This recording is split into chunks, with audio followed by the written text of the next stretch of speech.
আসসালামু আলাইকুম, hello everyone, welcome back to my channel. আজকের পর্বে মিষ্টি জাতীয় আইটেম আপনাদের মাঝে শেয়ার করব। এই রেসিপিটি হলো পাকিস্তানের খুবই ফেমাস একটি রেসিপি এবং খুব অল্প সময়ে এই রেসিপিটি তৈরি করে নেওয়া যায়। চলুন রেসিপিটি দেখে নেওয়া যাক। বিসমিল্লাহির রহমানির রহিম। এখানে আমরা নিয়েছি পোলাওয়ের চাল।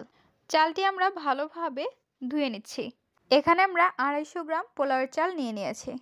ছোট সসপ্যানের মধ্যে দিয়ে দিচ্ছি পানি এবং আখের গুড়। গুড়গুলো আমরা ভালোভাবে জাল করে নিব। এর মধ্যে দিয়ে দিচ্ছি মিঠা হজ 1 চা চামচ। কড়াইয়ের মধ্যে বসিয়ে দিচ্ছি পানি। পানিটি গরম হওয়ার পর এর মধ্যে দিয়ে দিচ্ছি পোলাওয়ের চাল। চালটি আমরা নাড়াচাড়া করে নিচ্ছি। এই দিকে গুড়ের পানি ভালোভাবে জাল করে নিচ্ছি। পোলাওয়ের চালটি আমরা একটি ছাঁকনির সাহায্যে উঠিয়ে নিচ্ছি এবং পানিগুলো ঝরিয়ে নিব। পানিগুলো ছড়িয়ে নেওয়ার পর একটি কড়াই বসিয়ে দিচ্ছি। এর মধ্যে অ্যাড করে দিচ্ছি খাঁটি ঘি বা গাওয়া ঘি, দারচিনি 2 টুকরো, এলাচ 2টি, তেজপাতা 1টি, কিশমিশ 5 থেকে 6টি, কাজু বাদাম এবং কাঠবাদাম। কাঠবাদামটি আমরা ভিজিয়ে খোসা ছাড়িয়ে নিয়েছি। নাড়াচাড়া করে নিচ্ছি।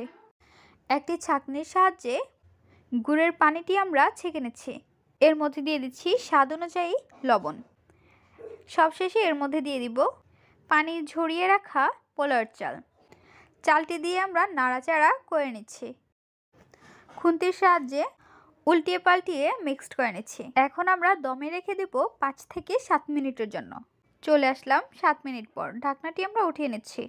চুলাটি কিন্তু আমাদের লো ফ্লেমে। খুন্তির সাহায্যে আমরা উল্টিয়ে পাল্টিয়ে নাড়াচাড়া করে নিচ্ছি। আমাদের এই মজাদার রেসিপিটি প্রায় শেষের দিকে।